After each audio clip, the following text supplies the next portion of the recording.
আসসালামু আলাইকুম প্রিয় দর্শক। প্রধান উপদেষ্টার প্রেস সচিব মিস্টার শফিকুল আলম অবরুদ্ধ অবস্থায় রয়েছেন খুলনা প্রেস ক্লাবের মধ্যে। ঘন্টা পর ঘন্টা তাকে অবরুদ্ধ করে রেখেছে বৈষম্য বিরোধী ছাত্র আন্দোলনের নেতাকর্মীরা। নিশ্চয়ই আমরা এটিকে সমর্থন করি না, কিন্তু কেন, কি কারণে এগুলো ঘটছে, শফিকুল আলম সাহেবরাই নিশ্চয়ই এর জবাব দিতে বাধ্য।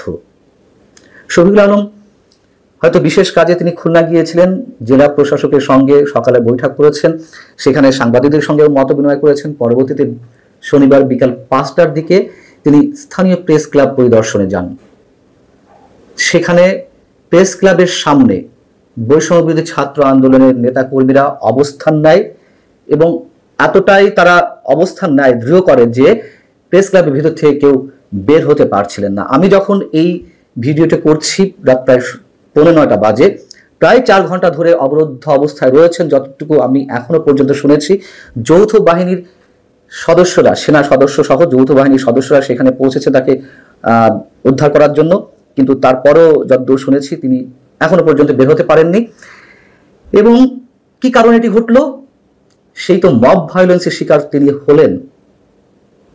খুলনাতে বৈষম্য বিরোধী ছাত্র আন্দোলন চলাকালে নাকি ছাত্রদের উপরে গুলি করেছিলেন সুকান্ত নামে একজন এসআই। তাকে আটক করে পুলিশের হাতে সোপর্দ করা হয়, পুলিশ পরবর্তী তাকে ছেড়ে দেয়। কেন ছেড়ে দেওয়া হলো, এই কারণে বৈষম্য বিরোধী ছাত্র আন্দোলনের নেতাকর্মীরা কেএমপির সদর দপ্তরে তালা লাগিয়ে দিয়েছিল মূল ফটকে।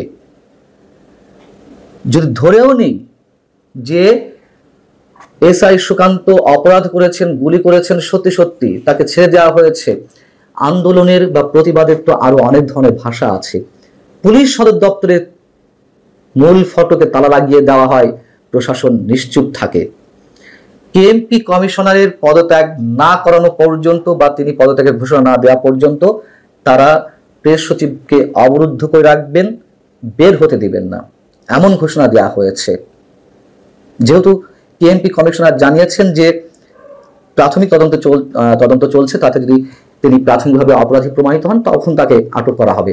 এখানেও মজার বিষয়, যখন অন্য কোনো অভিযুক্ত অপরাধীকে আটক করা হচ্ছে তখন আর কোনো তদন্ত হয় না, মামলা হওয়ার সঙ্গে সঙ্গে তাকে আটক করে ফেলা হয় এবং জামিন তো হচ্ছে না, সেগুলো অন্য প্রসঙ্গ। যাই হোক, বিষয়টি হচ্ছে, আগেই বলেছি প্রেস সচিব অবরুদ্ধ হয়ে আছেন, এটিকে আমরা কোনোভাবেই সমর্থন করি না, কিন্তু এটা তো প্রকৃতির খেলা। এই যে বিভিন্ন ধরনের মব ভায়োলেন্স, এই মব ভায়োলেন্সকে তো প্রশ্রয় দেওয়া হচ্ছে সরকারের বিভিন্ন পর্যায় থেকে। দুদিন আগে একটি অনুষ্ঠানে এই প্রেস সচিব মিস্টার শফিকুল আলম কি বললেন, তিনি এই যে মব ভায়োলেন্স সৃষ্টি করা হচ্ছে বিভিন্ন স্থানে, সেগুলোকে তিনি মব বলতে রাজি নন। এগুলোকে তিনি কি বলতে চান, যারা এগুলো করছেন তারা হচ্ছেন প্রেসার গ্রুপ, তারা একসাথে আন্দোলনের মাধ্যমে তারা নাকি দাবি আদায় করার চেষ্টা করছেন, অথবা তাদের এগুলো ক্ষোভের বহিঃপ্রকাশ। তিনি কি বলেছিলেন এর মধ্যে আপনারা জানেন, এর আগেও তিনি এই ধরনের মন্তব্য করেছেন, সে বিষয়ে আমি কথা বলেছি। তিনি বলছিলেন যে মব নয়, সম্প্রতি যা ঘটছে সেটি হচ্ছে প্রেসার গ্রুপ, এবং সেটা তৈরি হচ্ছে আগের সাংবাদিকতার, অর্থাৎ আওয়ামী লীগ আমলের 15.5 বছরের যে সাংবাদিকতা চলেছে, সাংবাদিকতার ব্যর্থতার কারণে এইগুলো ঘটছে। এটা কোন ধরনের সংজ্ঞা? তিনি আবার ওই প্রোগ্রামে বলছিলেন গত 15 বছরে এই গ্রুপের ন্যূনতম নাগরিক স্বাধীনতা ছিল না, অর্থাৎ যারা এগুলো করছে তারা ক্ষতিগ্রস্ত হয়েছে বলেই তাদের মধ্যে উদ্বেগ তৈরি হয়েছে। গত বছরের 28 জুলাই কিছু শীর্ষ সাংবাদিক প্রধানমন্ত্রী শেখ হাসিনাকে বলেছিলেন এদের খুন করেন, পুলিশ গুলি করছে না কেন, কেউ তখন প্রতিবাদ করেনি কেন? আচ্ছা, এই কথাগুলো বা তিনি কোথায় পেলেন? আমি আগেও বলেছি, এখনো প্রশ্ন করছি একই প্রসঙ্গে, কেন তিনি এই কথাগুলো বলছেন? এবং তিনি তো প্রশ্রয় দিয়েছেন, এতটাই প্রশ্রয় দিয়েছেন, সেই মব ভায়োলেন্সের শিকার তিনি হয়েছেন।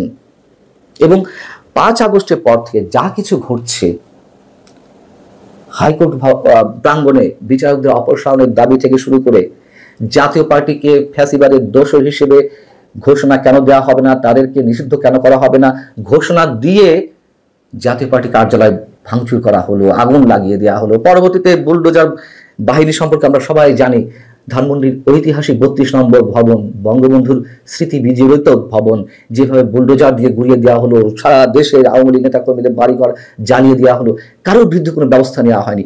ব্যবস্থা কেন নেওয়া হবে? তাদের বিরুদ্ধে কথা বলতেই তো ভয় পাই, মব শব্দটা উচ্চারণ করতে চায় না, সেটা আমরা বুঝি না কেন? ডক্টর মোহাম্মদ ইউনূস টিকে আছেন এই কথিত ছাত্র নেতাদের উপরে। এই ছাত্র নেতারা তো একসময় মানুষের সমীহের পাত্র ছিল, কিন্তু মানুষ আস্তে আস্তে তাদের প্রতি যেভাবে ক্ষুব্ধ হচ্ছে, কিন্তু ডক্টর মোহাম্মদ ইউনূস বা তার প্রশাসনের কারোরই ন্যূনতম কোনো টু শব্দটি উচ্চারণের সাহস নেই। এই যে টু শব্দটি উচ্চারণের সাহস নেই, তার একটা ফলশ্রুতিতে প্রতিক্রিয়ায় কি হয় তা তো আমরা দেখছি। আজকে যৌথ বাহিনীর সদস্যরা গিয়েও প্রেস সচিবকে উদ্ধার করতে পারছে না।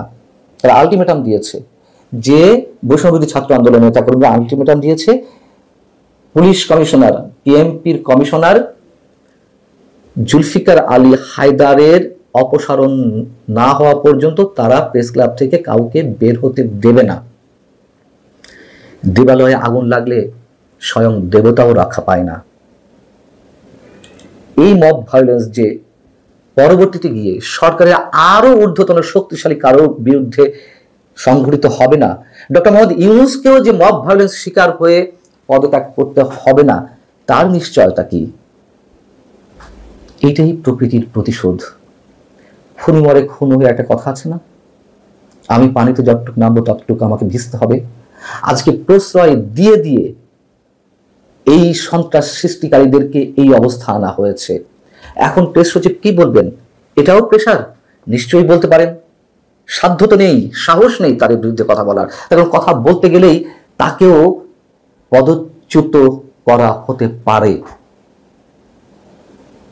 যেমন নাহিদ ইসলাম পদত্যাগ করলেন, পদত্যাগ করার পরেও তাকে পাশে বসিয়ে সরকারের সিনিয়র সচিব পদমর্যাদার ব্যক্তি এই প্রেস সচিব পাশে নিয়ে সংবাদ সম্মেলন করেন এবং বলেন যে নাহিদের প্রধানমন্ত্রী হওয়ার যোগ্যতা আছে। সরকারি পর্যায়ের একজন কর্তা ব্যক্তি হয়ে কিভাবে আরেকটা রাজনৈতিক দলের নেতা সম্বন্ধে এ ধরনের মন্তব্য করেন? আর এটা নাকি নির্দলীয় সরকার। আমাদের দেখার বাকি রয়েছে অনেক। আমরা এগুলো আশা করি না, আমাদের আকাঙ্ক্ষার মধ্যে রাখতে চায় না, কিন্তু আমাদের দুর্ভাগ্য হয়তো এমন আরো অনেক কিছু দেখা লাগতে পারে। এর থেকেও কি আমাদের প্রেস সচিবরা শিক্ষা নেবেন না? ভালো থাকুন সবাই, আল্লাহ হাফেজ।